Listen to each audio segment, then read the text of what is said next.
Hi guys, it's Ryan Fowler here with my good friend Jordan Kurtz with Inner Masculine Live, second episode, just the second episode. And we have an excellent show today.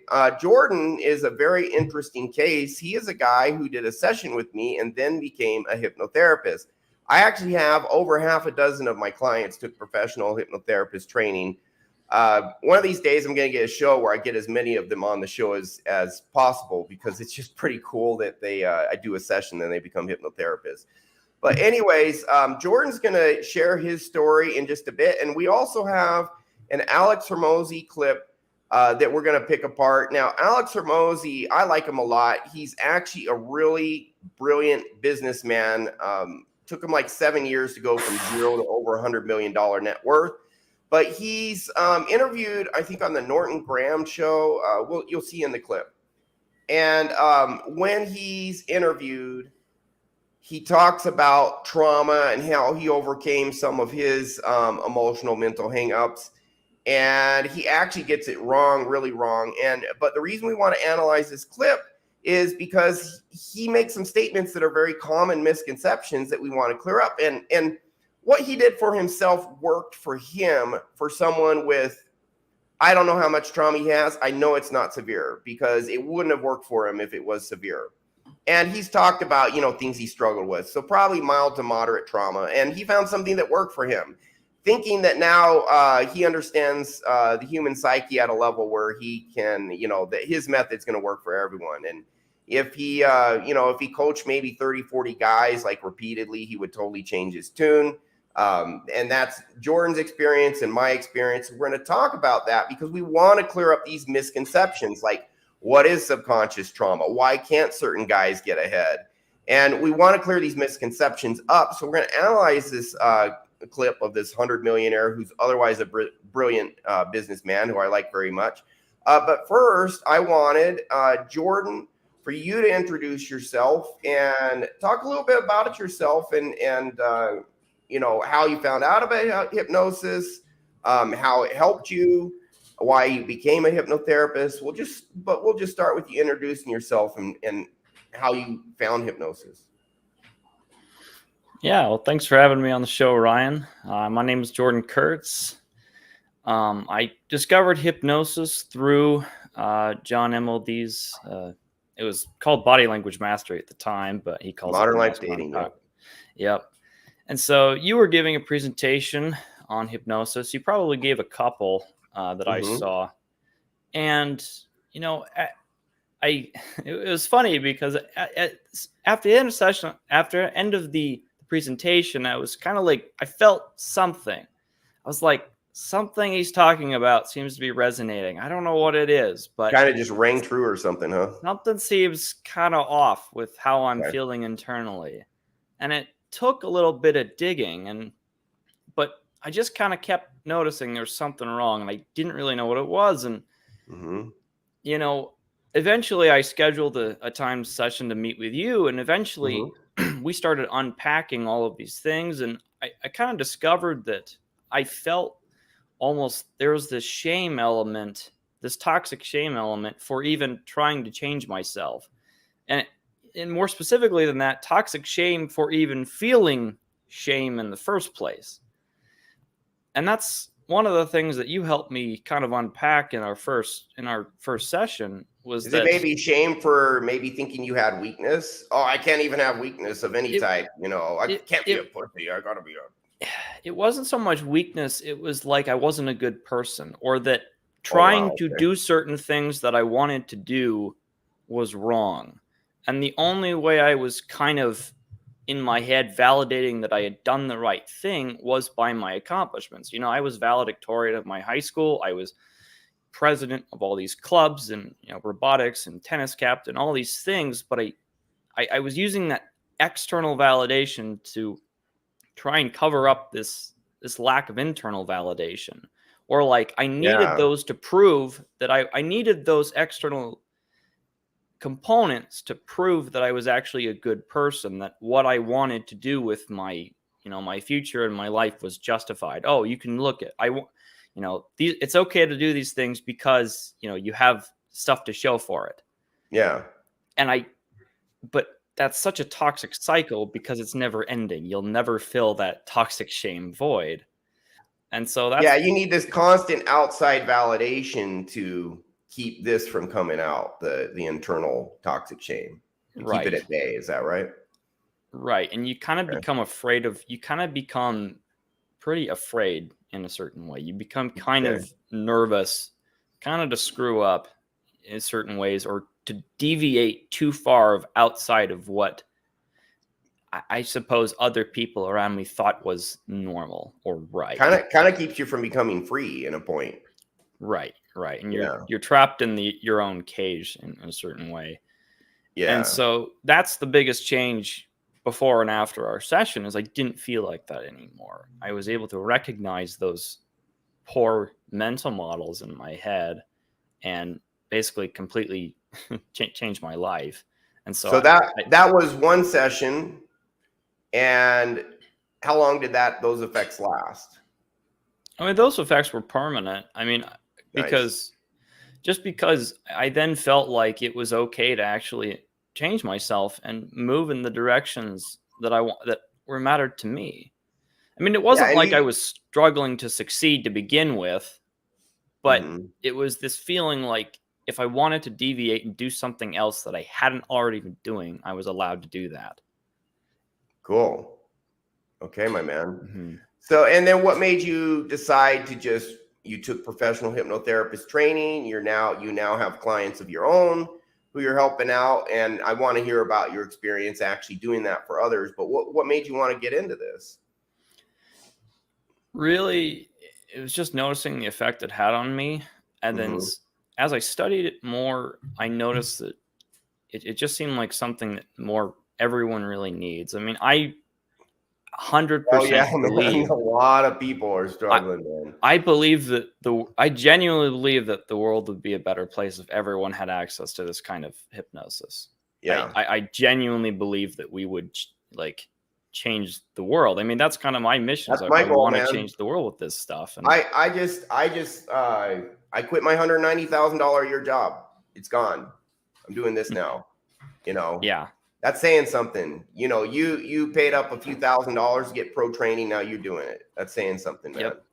And let's be fair. I didn't cure all your stuff with one session, but it was a profound enough permanent change to put you on this path and do all this stuff. So that's great. That makes me feel good.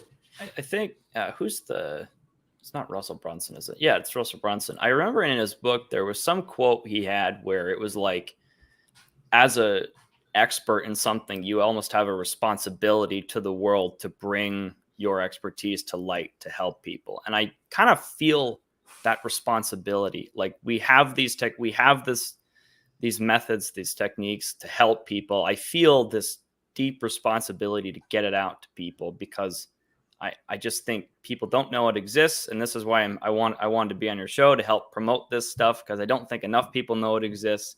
But I think everyone can benefit from it. So that really how powerful do you consider this methodology? I don't think there's anything more powerful.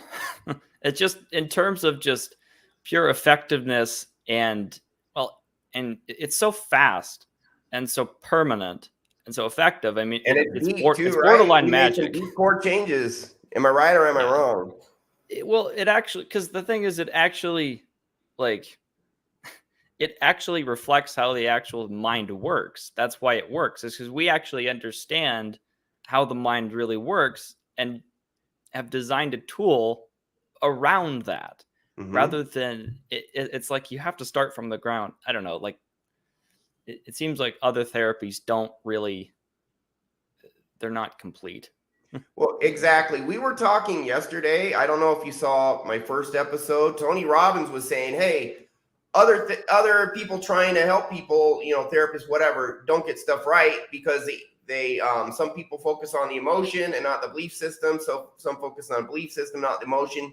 You got to do both. You need both elements. And then we talked about how you can add a third element, which is to actually change your conscious state to put you in a receptive mode where you can just absorb and internalize stuff way quicker.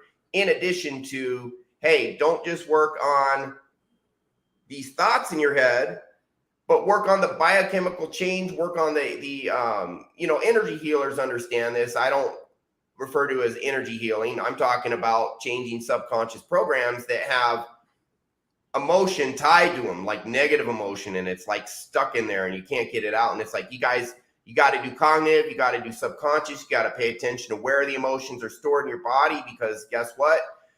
This is neuroscience. We got neurons on our heart. We got a second brain in our gut. You guys watching this show, just Google it. There's mainstream academic institutions. It's established science.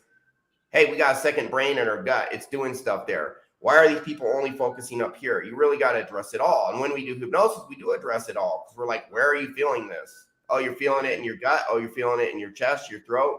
And we work on that directly, in addition to working on the belief system, the mental model, etc. We kind of combine it all together and then put you in a state we can absorb this new information and make these changes at an accelerated pace. So, I don't know if you saw that. I did. Yeah, no, I watched your show yesterday. But it's more complete. And on 4 nights ago on the Inner Game Healing Summit, John MLD show, I said, hey, don't just do hypnosis. A third of my hypnosis is the most powerful tool, I feel. But there's going to be some clients where EMDR works a little better, or psychedelics or whatever. A third of my session is spent in a third of my session is actually doing hypnosis. The rest is like analyzing, helping people with their mental models, their self-talk, etc. So, you want to take this complete approach, for sure. Yeah. But man, hypnosis is the most powerful tool, in my opinion. It's the most flexible, powerful tool. Because did I do my session for you in person? No, it was over Zoom. It's over the freaking internet. I have clients worldwide. I have clients in Pakistan, Australia, just wherever, Qatar, Ireland, Denmark, wherever, just all over the place, Hungary. So Mexico, United States. So very flexible methodology, very powerful methodology. Yeah. And so what's been your experience doing hypnosis for your clients? How's that been? Well, I just like the idea that I can just talk to someone and they feel better 2 hours later. I know, man. Like it's not, better, right?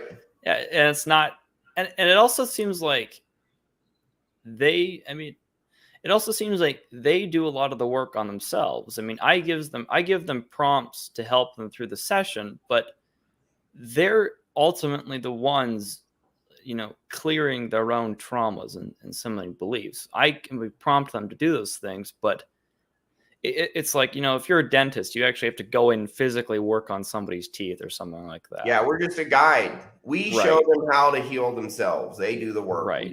And that's what I think is really neat, because inherently it's tailored to each individual, because they literally do the things that they need to do in order to get over it. Right. And I think that that's so brilliant, as opposed to just, just, I don't know, using one tool for everything. It's like they can make it their own. Awesome, man. Awesome. So now your clients are getting big results, and thank you so much for being on the show. So we are going to play this Alex Hormozi clip. Like I said earlier, he's been interviewed, I believe, on the Graham Norton show, Graham Stevens. I can't remember. It's in the clip. Brilliant businessman. In 7 years, from zero to over 100 million net worth. He talks and he does some mindset stuff, but he has some misconceptions here, and these are common misconceptions. So we want to kind of analyze this, kind of bring these misconceptions to light, get your take on it, my take on it. And so I'm going to bring this up, and bear with me because I'm still new to this stuff. Oops, nope, I hit the wrong button. Let's try it again. Yeah, I like Alex Hormozi too. I listen to him almost every day. He's got a lot of good content. I think he's a great guy, and honestly, hey, no one gets everything right, so we're not here. Yeah, and I actually think there's I'll play a little devil's advocate for him in a way, because there's parts that I kind of see what he's doing, but yeah. But I think it's important to kind of break it down, and like we're doing. Yeah, he has parts where he's right. Yeah. I agree. So here we go. Yourself emotional? Yeah. I mean, probably. So I think I have emotions. Got it. Because a lot of the times, at least in my experience, like, and what I've seen, people that are nihilists, it's easy to, that's like an easy out. If something bad happens, if something good happens, it's just like, oh yeah, that's fine. Sweep it under the rug. It's not like it matters anyways. Something bad happens. And it's not like you actually deal with or process whatever, event or action occurred that make you felt that emotion. If we believe that we have to, like, why should we? Why should you feel that emotion? Like, why should we process a traumatic event? Like, what does that mean? Well, I do believe that there are, things in your brain biologically that if they are deprived of something, or there's like some bad traumatic event or something that will affect your so what makes biological. Traumatic versus non-traumatic. I mean, I feel like the definition of the word trauma would probably. But what would be the line between let's give an example of something terrible. Actually not, because it's a podcast and people might hate on crap. So let's just say something bad happens that we describe as bad in this culture. In another culture, that might not be bad. It's trauma in this culture. It's not trauma in this culture. So if the circumstance is the same, why was it traumatic? Circumstances weren't the same. Why not? Because the culture. The facts were the same. Well, we describe the facts as changed, which means that we can choose to call something trauma. But doesn't it make sense that people would be built up due to culture and environment? 40-year-old guy sleeps with a 15-year-old girl. Terrible. Rewind 200 years.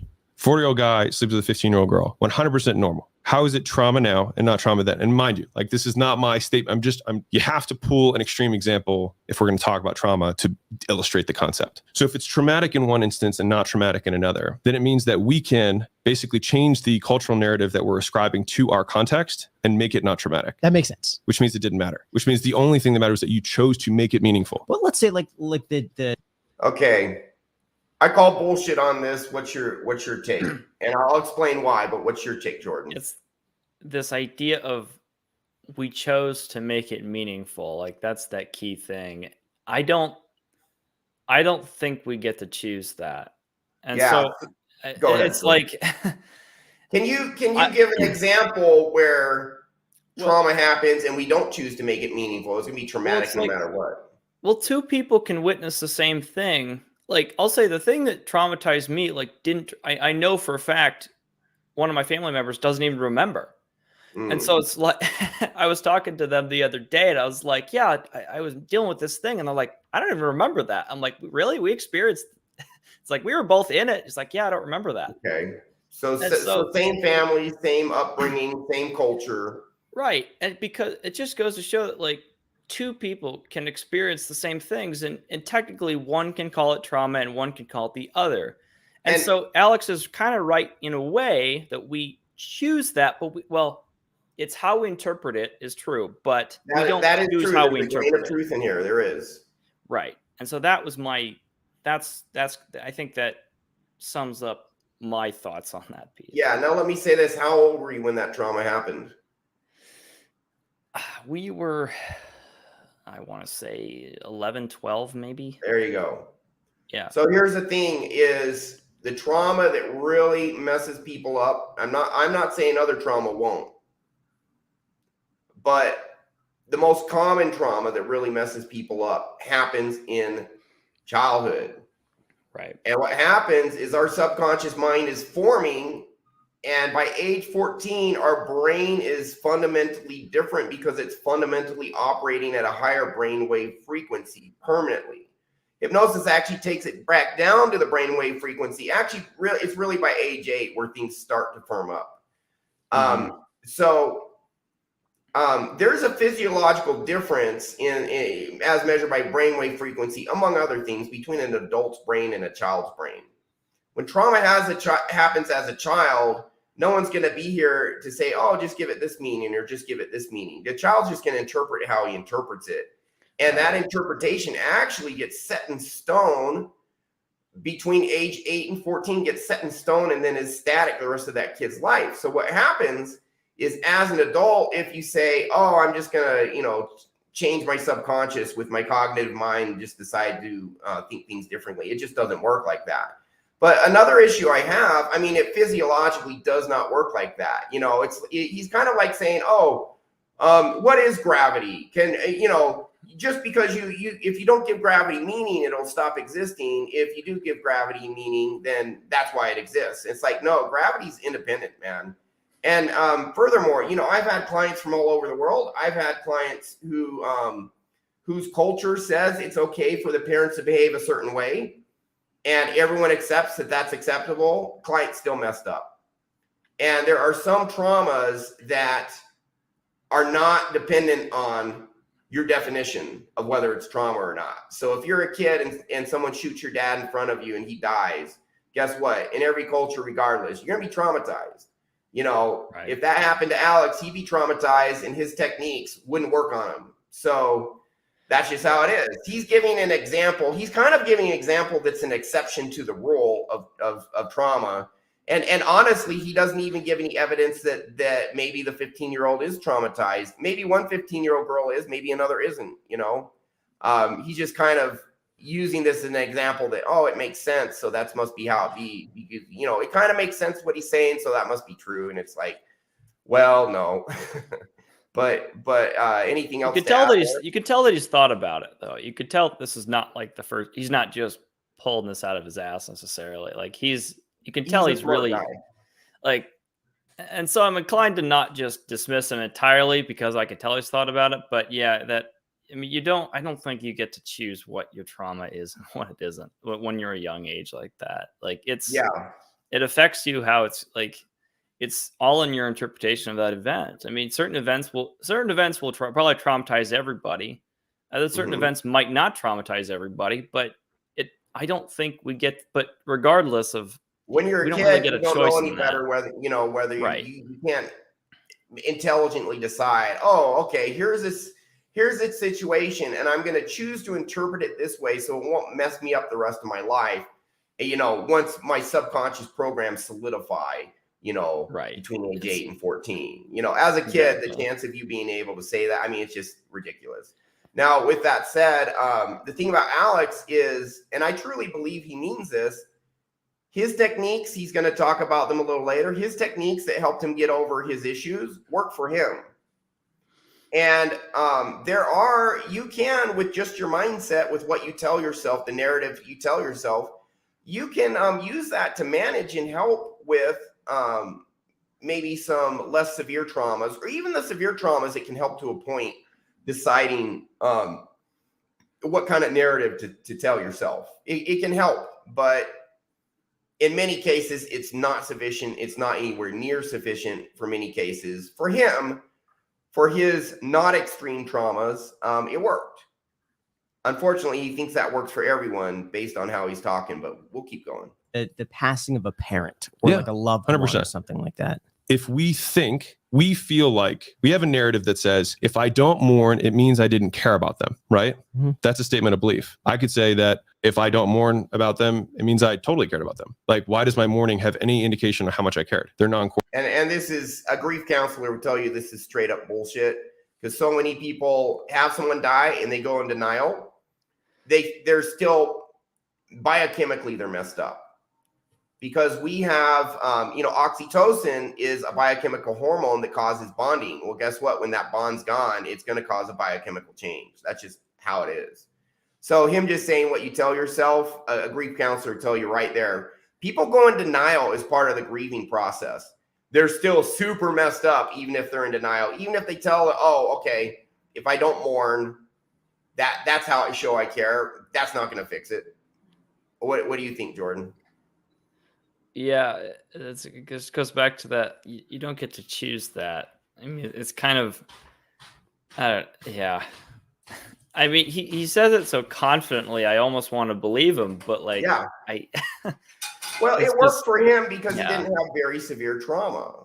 You know, from what I can tell, he's certainly not, his attitude is very indicative of someone who had issues that were not deeply ingrained in his core identity or subconscious. He found cognitive methods that helped, and a lot of cognitive methods can help to a degree. And now he thinks, well, this is how it is for everyone. Not understanding that if he was in their shoes, it'd be a different situation, because they are literally have different, not only different mindset, but different biochemistry. their body is different because of the trauma they've been through. So here we go. Correlates, right? But it's just because we have so many of these belief statements that quote society or things that we inherit, but we just choose to say that this is how life is. And so I think it's just like monitoring what those statements are. And so like one of my favorite sayings, probably like if I had one thing on my tombstone, it would be a permutation of a quote by Orson Scott Card, which is, we question all of our beliefs except for those that we truly believe and those we never think to question. That's a good quote. Right. Yeah. And so it's like, of course I'm opening to questioning my beliefs. It's like, what's trauma? Like when someone's like, I was traumatized, it's like, were you? Or do you just choose to label it as trauma and then now you fucked up the rest of your life because you call it trauma when 200 years ago it was life, and 1,000 years ago having your parent killed in front of you was just nature? If you want to go. So there's another flaw there. 200 years ago it was life seems to imply that, oh, bad shit happened 200 years ago. You weren't traumatized. It was just life. Well, guess what? 200 years ago they were traumatized. It was just normal for that type of trauma. Yeah. Yeah, because he just seems to believe that no matter what, you can pretty much just choose what he just thinks you can choose to label something as trauma or not. He keeps tying it back to that theme. Oh, here, it was just nature, or here it was just life. It's just because we chose to label it as trauma, therefore it is. I'm like, well, no. It's not the first stage of grieving. The 5 stages of grieving, the first one's denial. Yeah. I'll just pretend it didn't exist. Does that work for people who are grieving? Why, if that worked, why don't they have 4 more stages of grieving? I'll just deny that it's not an issue. I'll deny this happened or whatever. It's not an issue. Okay, why do you go through the other 4 stages of grieving? If that would work, you just choose to believe it's not an issue or it's not that bad. Why does the denial, the first stage of grieving, why does it always go to the other 4 stages if that would work? It doesn't.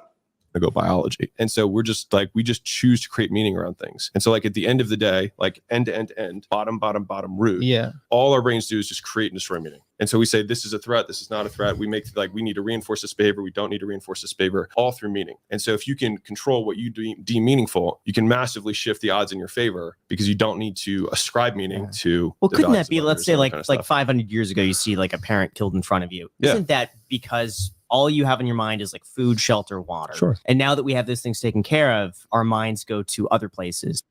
See, they're assuming 200 years ago your parent getting killed didn't traumatize you. It's ridiculous. Right. Of course it does. Sure. I just don't think it changes the actual facts. So it's like there's stimulus response, right? And so like we get to control the response, we control the stimulus. Was it it's either Seneca or Epictetus who's like, no one yells at a rock, right? And so it's like, if you are the rock, then like just doesn't matter, right? Like you just like eventually like people just fuck off and just leave you alone.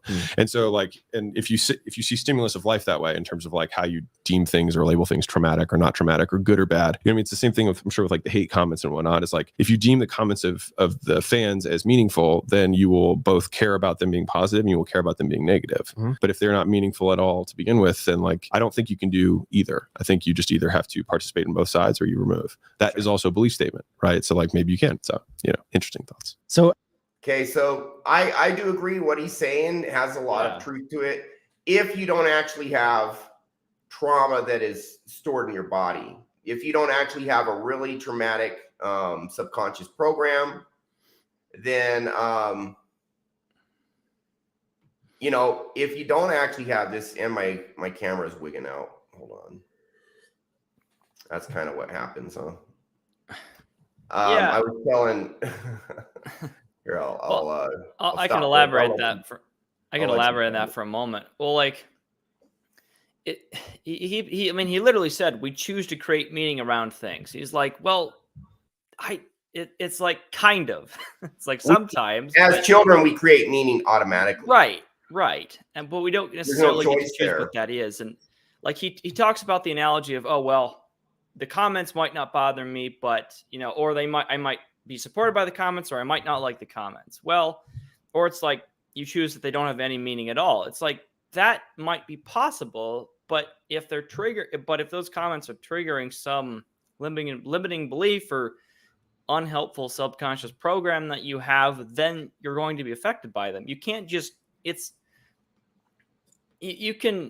don't think it's really useful to think that it's just this switch inside your head that you can just turn on and off. it's because it ignores the fact that you have these subconscious programs in your head that run. So he's kind of overly simplifying it. And I kind of agree with the fact that it's like, oh, you shouldn't let these things sway you either way. But he's trying to say that the only reason we're being swayed is because we establish some meaning towards those. And if we just don't have that meaning, then it won't matter. It's kind of overly simplistic. Like, I kind of get it, but it's a little overly simplistic. And there's really multiple levels of our psyche. There's the conscious, the subconscious. You can consciously choose what he's telling you to choose. Doesn't change your subconscious. So it can, to a limited degree, over a long period of time, which is what normal CBD, cognitive behavioral therapy, does. Is uses your conscious thoughts to slowly change your subconscious to a limited degree. It does. I've been through 100 therapy sessions. I used to have massive manic depression.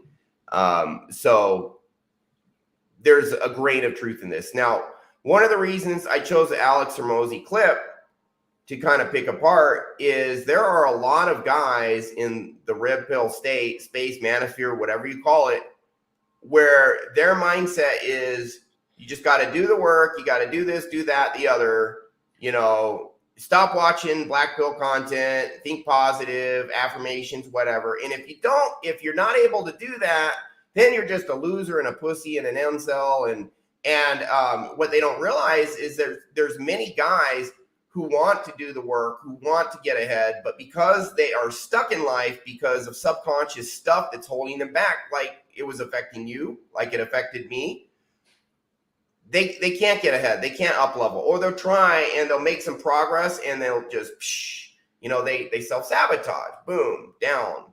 They make progress, and John MLD sees this all the time in his group. That's why he's so big on inner game healing. That's why I'm on his show a lot, because these guys that other people say, well, this guy's just a loser. This guy just can't get his act together. He doesn't want it bad enough. They'll make up all these reasons why this guy can't get ahead, so as to make their paradigm of how the world is make sense.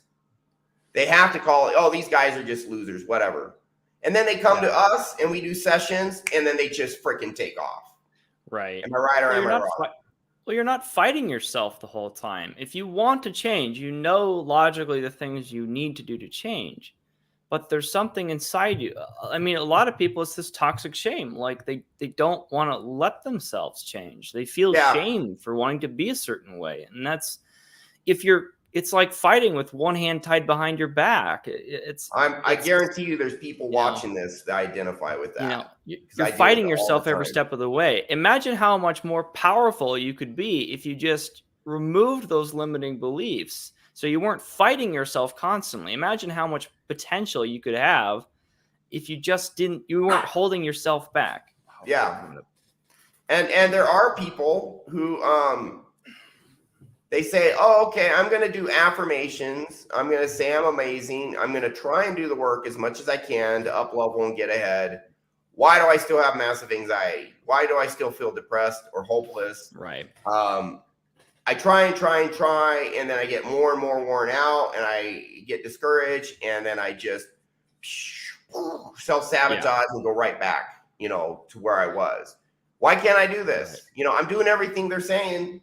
I'm doing everything Alex says. I'm trying Alex methods. They don't work for me. Why? And I have people like that come to me, where they've done like 20, 30 therapy sessions, or where, they have this attitude of, oh, I just need to think positive, or whatever. Yeah. And see, all Alex is doing is he's still in the conscious cognitive world. He's just saying, do it this way and it'll work. But that is not our psyche is fundamentally not structured that way. Right. No matter there are some people with trauma in them, with bad subconscious programs. No matter what sort of mindset they have consciously, or what they tell themselves, or what their self-talk is, it can help, but it's not nearly enough for many people. And like, look at me. Enough for some people, like Alex, who doesn't have a lot of bad trauma. Sorry, go ahead. No, it's like, look at me. Like, I was valedictorian, and I was still didn't feel like I was good enough.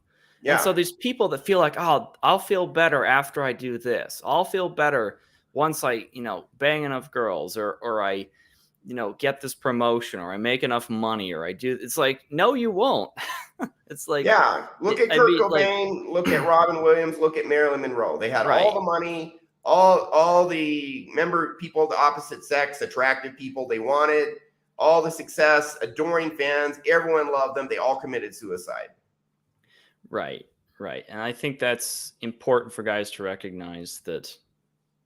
And one of the things that really, I think that you really shook kind of the first session I remember is that what you told me was this idea that the validation comes before the success.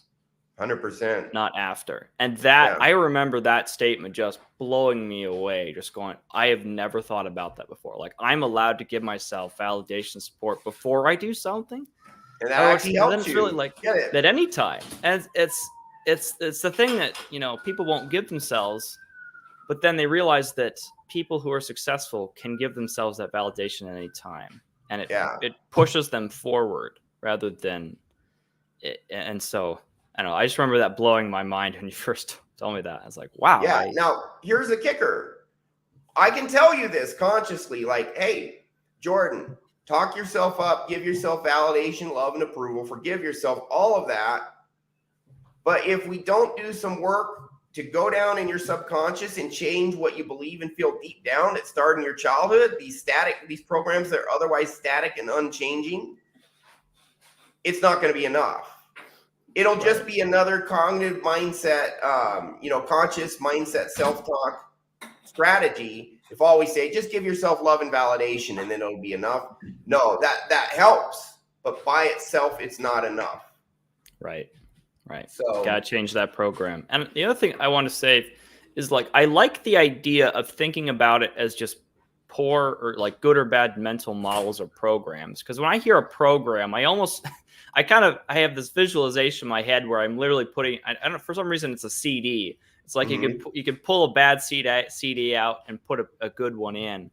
And I kind of look at it. It's almost, it helps. To a point really you can with the right techniques. To a point. Right. Yeah. And I like the idea because it implies this growth mindset of I'm not stuck this way. I just have a poor mental model. But that means if I just have a poor mental model, that implies that I can just put in a better one and take that one out and put in a better one. And I think it's understanding that that's possible. You're not stuck. You're not this way forever. You're not damaged. Just you've got some poor mental models that can be removed. And I think understanding that exists, that's possible, is really, I think, empowering. So. Cool. All right. So that is more or less our show for today. We wanted to show you some common misconceptions because what Alex said is actually pretty common. Hey, just think this way, just think that way. Oh, therapists tell you to think this way. I'm telling you to think this way. My methods work. Well, it worked for him. But there are some big holes in his logic. And he accepts those holes because his method works for him. I'm just letting you know, I've done this for hundreds and hundreds of guys all over the world. Jordan, you've been doing it. You've had your experience with yourself having actual toxic shame trauma in you. How do you feel now? You felt not good enough before. You had toxic shame before. Where's it at now? It's almost non-existent. I mean, it's just like you notice small things come up here and there, but I think that's normal. I think the clients, like what we often say is you clear something that's really big and then you start to notice smaller things. It'd be weird stuff. Like I'd wake up from a dream, notice, oh, that's like, it would give me a cue. Like, and I think what's really important is you have to pay attention to where you feel it. It's any time you notice something inside yourself that you don't want to look at, that's something that you need to clear. And that, because our default instinct is typically to push those and feelings that's not away. Cognitive. That's not, choose to think this way. Just choose to think that way. It's actually, it's connected, but. Right. And so when I'm working with, and when I work with guys, I try and divert them directly towards those feelings that they're trying to avoid, because that's the only way you can actually, we say feel it to clear it, all the time. Feel it to heal it, to but it's absolutely right, is because they have to be aware of what they're feeling inside. And we spend so much time trying to avoid those feelings. But you don't really but just by avoiding them, they don't go away. They just, manifest themselves in other areas. They fester, and then you drink alcohol or play video games or view porn or procrastinate and do all this other stuff to try and drown that out. Right. And it's made me a lot more aware of myself. Like I learned hypnosis to help other people, but I also learned it to help myself, to become aware of how my own self right here. Right. And so I've gotten much better at identifying. It's like, I'll be having a conversation with somebody about whatever. And I'm like, I noticed that it makes me feel a certain way that I know isn't helpful. And then I can go, I can clear that on my own. But I think it just makes you a lot more aware. It's this idea of like constant self-improvement. You just notice problems and you try and you have the right tools now to address it. Yeah. And life gets better and better and better. Anytime something pops up, you can clear it and it never comes up again. Right. And so there's just this permanent progression. And what kind of changes have you noticed with your clients? Like, how quickly do your clients change when you do a session for them? How quickly, how profoundly? Instantaneous. They come out of the session, they're like, I can't believe I was holding on to that for so long. I've had clients, and it's gone forever now. Right. I've had clients come out and they were just like in our pre-talk, they didn't seem like they were suffering that much, but I got them into the session. And I was like, it's like you uncovered like, whoa, there's a lot of stuff down here. And it's like, that's why this guy can't stop viewing porn, or that's why this, or he doesn't feel good enough. That's why this guy has some safe job and he's making $40,000 a year, but he's not happy where he's at, but he can't move forward. That's why he's stuck. Yeah. And it's like, they're not even aware of how much they actually are covering up. But once we're down, in the session, they're like, all this stuff comes up and it gets released, and they come out of the session and goes, I've never felt this way ever in my life. Like, I didn't realize this stuff was holding me back. And that's and then they double their income or something. I don't promise that for my clients, but that's happened for a lot of my clients. They come back a year or two later, guess what? I double my income, or it's up 40%. If it makes them more effective, it makes them more effective at work, with interactions with just other people. When you don't have this toxic shame sitting around, you don't have, the only real limit is yourself and your ability to just go as far as you can. But it's like, there's nothing stopping you anymore. You just, there's so much potential. Now you can do the work and you can up level, and there's nothing internal keeps you from doing it. And because you believe in yourself, you're now motivated to do it. Like, hey, why don't I do the work? Look at all this cool stuff I can get. I can get a nice girlfriend. I can get a nice car. I can, whatever else you want for personal fulfillment, whatever. Oh man, I can get that now. So you just go out and do it. Why not? Because you want it. You got to do something with your time. If nothing's holding you back, you're going to go after what you want.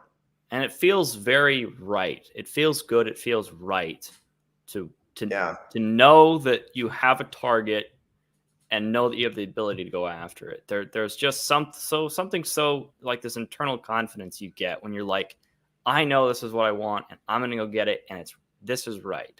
It's right for me, and I'm going to face it. Yeah. Right.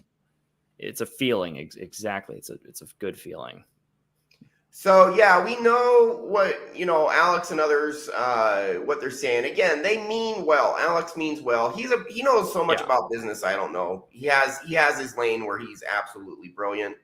But when we do sessions for others and we do see these massive, profound shifts that we know these other guys can't. I've had so many people come to me who've been counseled the way Alex would counsel them. It doesn't do crap for them. And then they come to us and boom, massive change, just time after time. I'm going to put more testimonials up. I got 7 up right now. Jordan, you kind of gave an 8 today. I got my first testimonial up, so. Yeah. All right, man. Rock and roll. Yeah, you're on your path, brother. I'm moving forward. You're moving forward. It's all good. So it's an honor and pleasure to have you on this show and to be able to help you, Jordan, and hopefully clear up these misconceptions that, it's just all in your head, or you can just tell yourself this, or you can say it doesn't matter and it won't matter. And then you know, you can choose to assign trauma to something or not. And you just have to think a different way that'll work. It's like, that'll work for some people, but for most people, it doesn't work at all. So we want to clear that up and kind of show you guys, if you guys are struggling, the right path. I'm going to bring more people on that have had these profound shifts. I've had them. Jordan's had them. Jorge Diaz yesterday. I got more. So we're going to show you the path. If you guys are feeling stuck, look into this, because these techniques really, really, really profoundly help a lot of people. That's our show for today. Any final words, Jordan? Well, thank you so much, Ryan, for having me on the show. It is an honor and privilege for me as well to be on here. So yeah. All right, that's our show, guys, and we will just sign off. And you remember, you have more power than you know.